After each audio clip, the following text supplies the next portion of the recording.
I thought that it was very important that my colleagues and I have the opportunity not only to discuss what is happening right now in Montgomery County, but to get a better understanding of the recent history.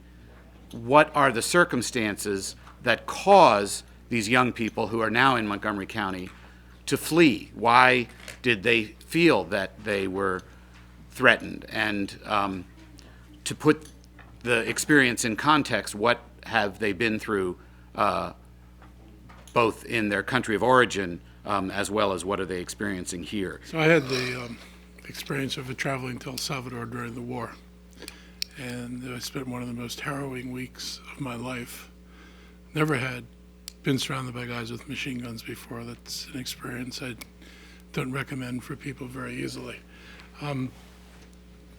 United States meddling and interference in that area goes back far earlier than the 80s. You easily go back to the 30s. And we supported every rotten, butchering dictatorship that was, and we armed them to the teeth. And there was no space in civil society for reform. None whatsoever.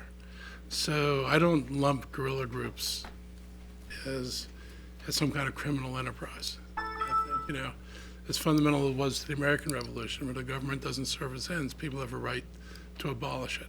And I think the guerrilla fighters in Central America had every right to try to abolish the governments that ruled over them. And I think American culpability is just astounding in this. But now to say that we need equal partners, I don't have an equal partner. I've got a partner who I bombed the living hell out of, aided the government to do that, aided in mass murder, terrorized the population. We talk about what it's like for kids to come here who've experienced civil war. Well, imagine if you lived there and you had no respite. I mean, when I taught school and I was asking kids to draw pictures, and they'd come from Central America, I saw pictures I never saw kids draw before. I mean, it wasn't typical to see a kid draw a picture of people with machine guns, people lying on the ground and red splotches around them. And those are the kids who got out. So you can only wonder what happens to the kids who stay there.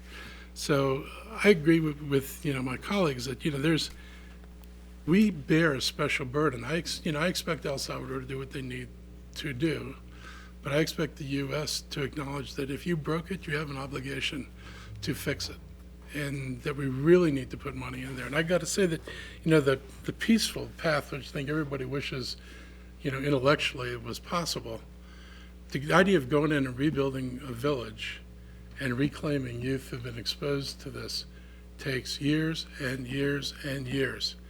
And they're going to continue to live in poverty because their economies are essentially extractive economies with no domestic industry of any scale whatsoever. So they're forced to sell commodities on a world market at dirt cheap prices, which doesn't allow for capital accumulation, and that doesn't allow for investment. And so if they can't follow a decent path, they're going to be struggling for money forever. And frankly, a military solution is probably the quickest and cheapest thing they can do. I would say they made the same mistake that we made after the Civil War.